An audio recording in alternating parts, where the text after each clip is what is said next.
ഇപ്പോൾ UDF convener Adoor Prakash മാധ്യമങ്ങളെ കാണും. ഒന്ന് പറഞ്ഞേ, ഒന്ന് പറയട്ടെന്ന്. നിങ്ങൾ ഇടയ്ക്ക് കയറി പറയല്ലേ, അതേ ഒന്ന് പറയട്ടെ.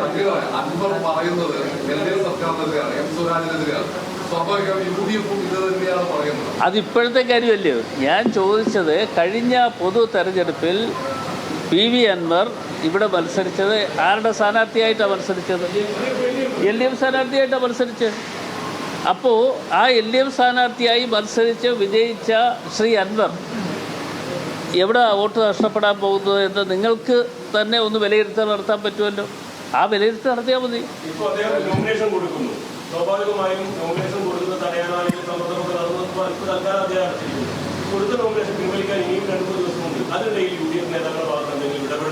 ഇല്ല, അതൊക്കെ പിന്നീടുള്ള കാര്യമാണ്. അതിപ്പോൾ പറയാൻ പറ്റുന്നതല്ല. അത് അങ്ങനെ ഒരു സംഭവം ഉണ്ടാകാൻ പോകുന്നില്ല എന്നുള്ളത് അദ്ദേഹം വളരെ വ്യക്തമായി ഈ ഇന്നലത്തെ വാർത്താമാധ്യമങ്ങളിൽ വന്ന കാര്യം മാത്രം എടുത്ത് പരിശോധിച്ചാൽ മതി. ഞങ്ങളുടെ സ്ഥാനാർത്ഥിയെക്കുറിച്ച് എന്തൊക്കെയാണ് പറഞ്ഞത്? പറഞ്ഞുകൂടാൻ പറ്റാത്ത പല കാര്യങ്ങളും പറഞ്ഞു. ഒരു സ്ഥാനാർത്ഥി എന്നുള്ള നിലയിൽ സാമാന്യ മര്യാദ വെച്ച് പുലർത്തുന്ന ആളുകളാണെങ്കിൽ ഒരിക്കലും അത്തരം കാര്യങ്ങൾ പറയാറില്ല. പക്ഷേ അതിനപ്പുറത്തേക്ക് കടന്ന് അദ്ദേഹം പറഞ്ഞു. ആ പറഞ്ഞ ശ്രീ PV അൻവറിന് അതൊക്കെ ഇനിയിപ്പോൾ തിരിച്ചെടുക്കാൻ പറ്റുമോ? നിങ്ങളുടെയൊക്കെ റെക്കോർഡുകളിൽ കാണുമല്ലോ. ഇതെല്ലാം എല്ലാവരുടെയും റെക്കോർഡുകളിൽ കാണുമല്ലോ. ഞാൻ നേരത്തെ നിങ്ങൾ വാർത്താ സമ്മേളനം നടത്തിയപ്പോൾ നിങ്ങളെല്ലാവരും എന്നോട് ചോദിച്ചു ഇത് അടഞ്ഞ അധ്യായമാകുമോ എന്നതിനെക്കുറിച്ച് ചോദിച്ചപ്പോഴും ഞാൻ അന്നും ഞാൻ പറഞ്ഞു വരട്ടെ, സമയമുണ്ട് എന്നാണ് ഞാൻ പറഞ്ഞത്. അത് എൻ്റെ ഒരു നിലപാടാണ്. ആ നിലപാട് ഞാൻ തിരുത്തിയിരിക്കുന്നു.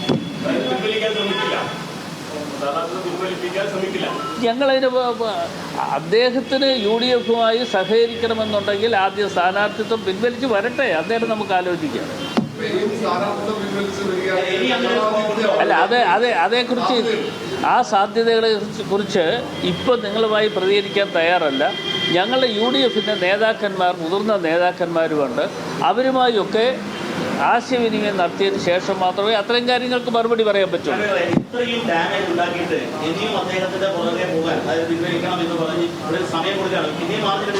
ഞങ്ങൾ പോകുന്നില്ലല്ലോ.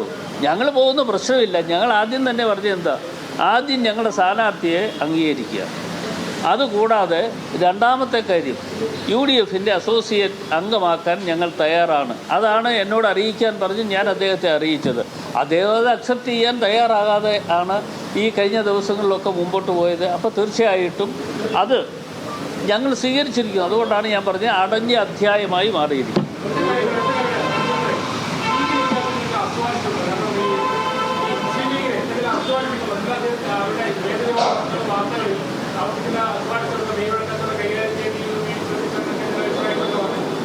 ഇല്ല, അത് ഞാൻ ആ യോഗത്തിൽ പോയ ഒരാളല്ലല്ലോ.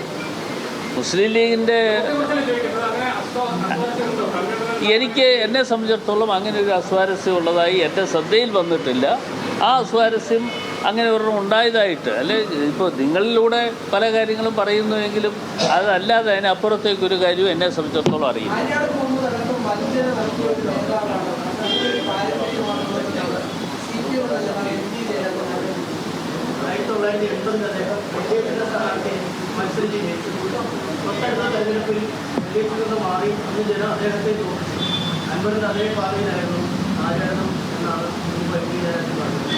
MP ജയരാജനല്ല. ഏത് MP ജയരാജനാണ്?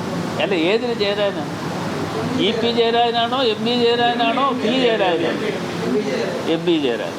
MP ജയരാജൻ അദ്ദേഹത്തിന് എന്തെങ്കിലും ഒരു അഭിപ്രായം പറഞ്ഞാണ്. പക്ഷേ സാധാരണഗതിയിൽ ഈ മൺമറഞ്ഞു പോയ ആളുകളെക്കുറിച്ച് ഇതുപോലെ മര്യാദഘട്ട വർത്തമാനങ്ങൾ പൊതുപ്രവർത്തകർ ഉപയോഗിക്കാറില്ല.